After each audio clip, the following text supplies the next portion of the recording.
이재명 대표를 포함한 여야 정치권에 제안합니다. 지방선거가 치러질 2026년 6월 지자체 선거와 함께 개헌을 위한 국민투표를 약속합시다.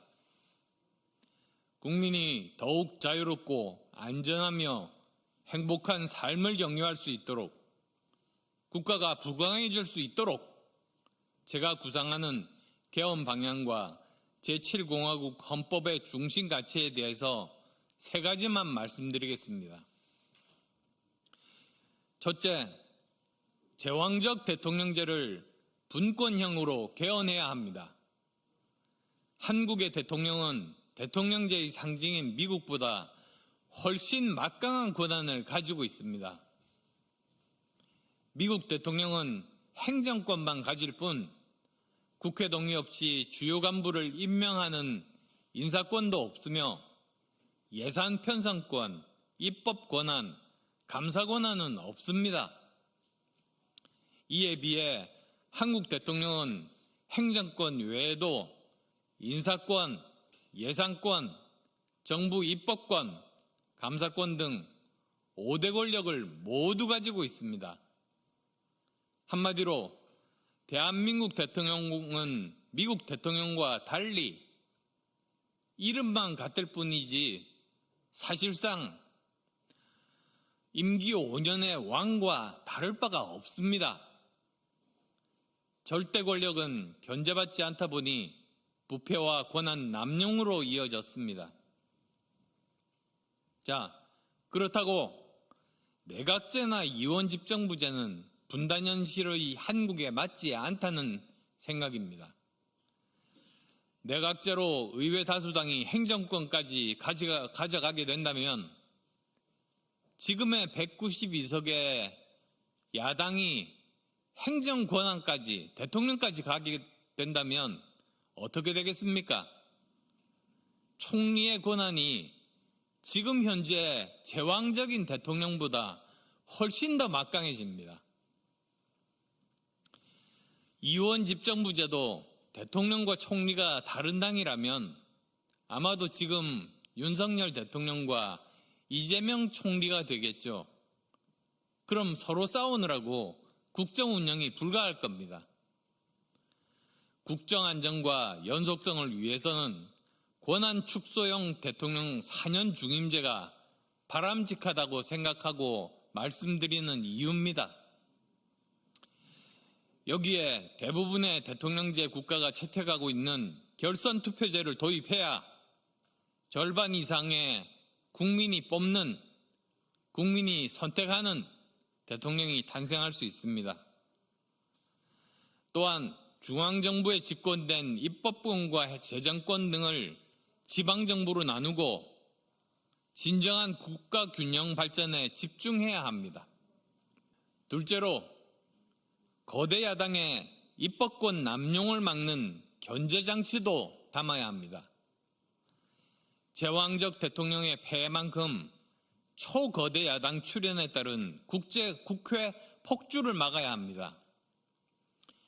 과대한 입법 권력으로 법을 일방적으로 통과시키면 물론이며 행정부의 장관, 검사, 감사원장, 사법부의 판사까지 탄핵하면서 자유민주주의의 가장 중심 원칙인 상권 분립을 흔드는 것은 잘못된 것입니다.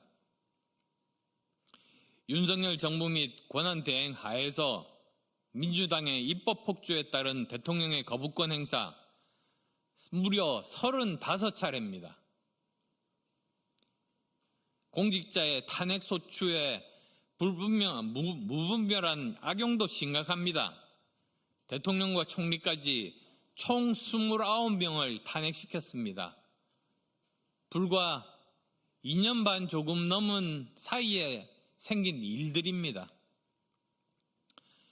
위법 행위도 분명하지 않은 이재명 수사검사 탄핵과 임기를 갓 시작한 공직자를 탄핵하는 등 초거대 야당 이재명 민주당의 정치 폭거는 대한민국 자유민주주의를 파괴하고 있습니다.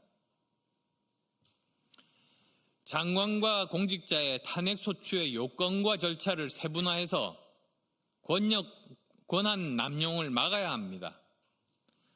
국회의 입법권 남용이 상권 분립의 균형을 깨지 않도록 헌법에 명문화해야 합니다.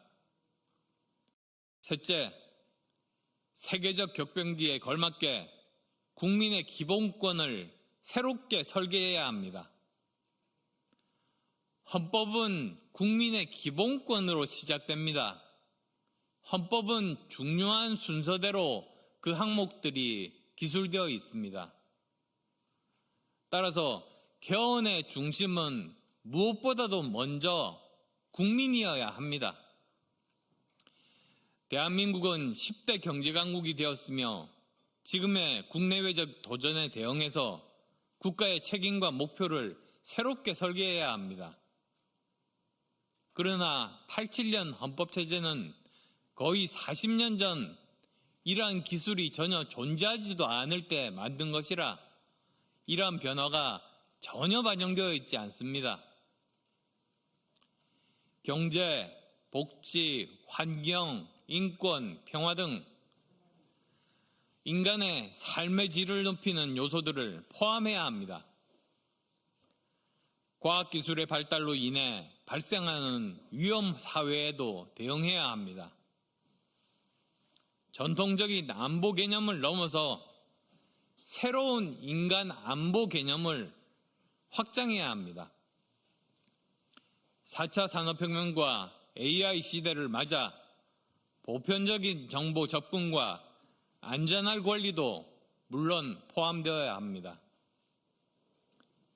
지역 균형 발전을 위한 지방정부의 권한도 명시되어야만 합니다. 존경하는 국민 여러분, 대한민국의 지속 가능한 발전과 생존을 위해 개헌은 더 이상 미룰 수 없습니다. 저는 당장 국회가 개헌 특위를 구성하고 개헌 열차를 출발시킬 것을 제안합니다. 하지만 개헌만으로는 정치개혁을 완성할 수 없습니다. 개헌과 동시에 선거법을 바꾸어야 합니다. 그래서 승자 독식 국회의원 소선거구제를 바꾸지 않으면 반쪽 개혁에 불과합니다.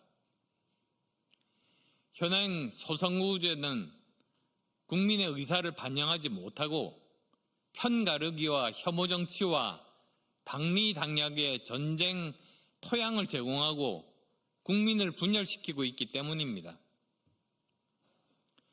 소선거구제에서 당선자가 받은 표를 제외하고는 모두 사표가 됩니다. 22대 총선 생각해 보십시오. 지역구 득표율 차는 5.4%에 불과한데 의석수는 71석, 1.8배나 차이가 납니다. 사표, 즉 민심을 반영하지 못하는 비율이 절반 이상에 달합니다.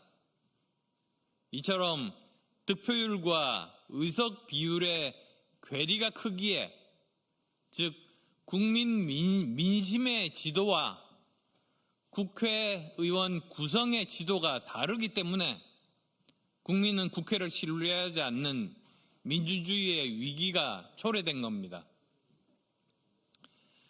대한민국의 지속가능한 정치를 위해서는 민심을 그대로 의석으로 담아내는, 그래서 사표를 최소화하는 선거제, 정치 다당제가 가능한 선거제를 도입해야 합니다.